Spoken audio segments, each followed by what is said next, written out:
children is counterproductive and leads to demographic distortions. जी। जब ये मोदी सरकार नहीं मानने को तैयार है तो ये बात समझ में नहीं आ रही कि 56 इंच के सीने के खिलाफ योगी जा रहा है क्या? एक प्रदेश सेंट्रल, वो भी बीजेपी की दोनों सरकार है, उसके खिलाफ जा रहा है। तीसरी बात यह है कि आर्टिकल 21 के कंप्लीट खिलाफ है यह प्रपोजल। क्यों है? क्योंकि आर्टिकल 21 डिफाइन करता है personal autonomy relating to body. चौथी बात यह है कि यह प्रपोजल पुट्टुस्वामी का जो सुप्रीम कोर्ट का कॉन्स्टिट्यूशनल बेंच का जजमेंट है उसके खिलाफ है। छठी बात यह है कि ये जो प्रपोजल है इससे उत्तर प्रदेश की महिलाओं का बहुत बड़ा नुकसान होगा।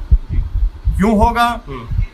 स्टेरिलाइजेशन सबसे ज्यादा देश में 93% सिर्फ महिलाओं का होता है और आप ये कह रहे हैं कि स्टेरिलाइजेशन आप करवा ले। तो ये महिला को राइट मिलना चाहिए कि वो डिसाइड करे।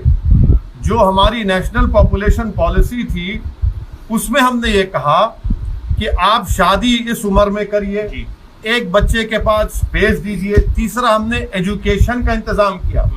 ये इस बात पर योगी की सरकार का कुछ ताल्लुक ही नहीं है। लेकिन और सुन ले पूरा आप सुन लीजिए, हम जरा तैयारी करके आए थे, आप मालूम, आप हमारा इस्तकबाल करेंगे इन बातों से। अब अहम बात यह है कि हेल्थ के मामले में योगी सरकार तो उत्तर प्रदेश जनता को धोखा दिया है। हम डेटा दे रहे हैं। मैं उत्तर प्रदेश के मुख्यमंत्री जो हर टीवी के इंटरव्यू में असदुद्दीन ओवैसी के मजनू बन चुके हैं और बार बार लैला को याद करते हैं, हमको ये बता दें कि रूरल उत्तर प्रदेश में जो शॉर्टफॉल है हेल्थ सब सेंटर्स का, क्या वो 40% नहीं है? रूरल उत्तर प्रदेश में जो पब्लिक हेल्थ PHCs है वो 49% का शॉर्टेज है नहीं है।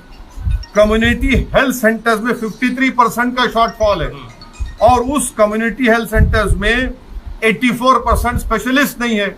हम उत्तर प्रदेश के मुख्यमंत्री से पूछना चाह रहे हैं कि 22 नवंबर 2019 को लोकसभा में मोदी सरकार ने एक जवाब में कहा कि उत्तर प्रदेश में डॉक्टर पेशेंट का वर्स रेशियो है। क्या है वो? कि सैंक्शन स्ट्रेंथ जो है 4509 डॉक्टर्स की है और सिर्फ 1344 काम कर रहे हैं और आप कह रहे हैं कि पॉपुलेशन कंट्रोल करेंगे। लेकिन सर सुनिए प्रधान और प्रधानमंत्री जिससे आपको बड़ी मोहब्बत है, देश के प्रधानमंत्री जरूर है, मोहब्बत करना कोई जरूरी नहीं है किसी प्रधानमंत्री से, आप उनके खिलाफ भी बोल सकते, संविधान कहता है।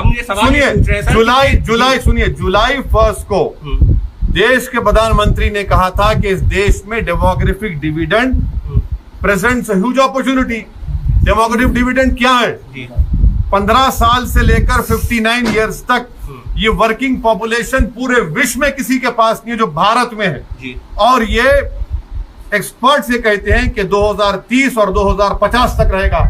आप पॉपुलेशन कंट्रोल के बजाय पॉपुलेशन को एम्प्लॉयमेंट नहीं देते, पॉपुलेशन को पढ़ाने के लिए स्कूल का इंतजाम नहीं करते, बच्चियों को पढ़ाने का इंतजाम नहीं करते, आप अस्पताल नहीं खोलते, अस्पताल अगर हैं तो डॉक्टर्स नहीं है।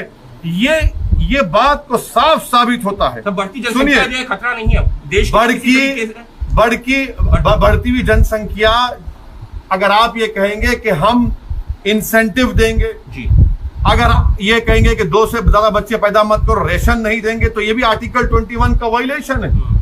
और ये प्रपोजल से एक्सपर्ट्स ने कहा कि महिलाओं का डिजर्शन होगा, एबॉर्शन होगा। अगर मालूम हो जाएगा कि बच्ची है किसी के, हमारी बहन के मां के पेट में, एबॉर्शन होगा।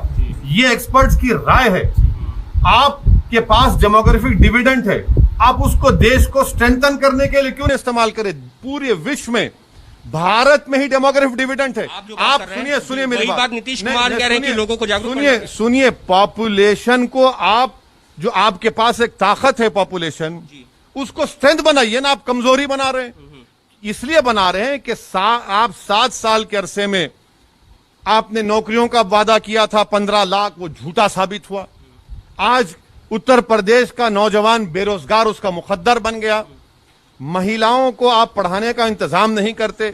ये चीजें और एक बात सुनिए आपके इत्मीनान के लिए, भारत का पॉपुलेशन स्टेबलाइज हो जाएगा, ये एक्सपर्ट्स ने कहा है 2030 में। अब आपको किसकी जरूरत है? पॉपुलेशन को स्ट्रेंथन करने की जरूरत है, पॉपुलेशन को रोजगार देने की जरूरत है, महिलाओं के लिए चिकित्सा की जरूरत है, अस्पताल की जरूरत है। ये तो एंटी वुमेन स्टेप है। नीतीश कुमार भी इस बात का जिक्र कर रहे हैं कि अब वो उनसे पूछ लीजिए, वो भी तो उनके अलाई हैं, वो भी तो बिहार के एक सीनियर चीफ मिनिस्टर हैं। अगर वो बात कह रहे हैं तो सुनना चाहिए ना। फिर आप सुप्रीम कोर्ट में क्यों डाले ये रिप्लाई कि हम 2 चाइल्ड नॉर्म के खिलाफ हैं? तो ये इनकी नाकामियों को छुपाने के लिए, उत्तर प्रदेश के नौजवानों की आंखों में धूल झोंकने के लिए उत्तर प्रदेश की महिलाओं को एक और धक्का पहुंचेगा।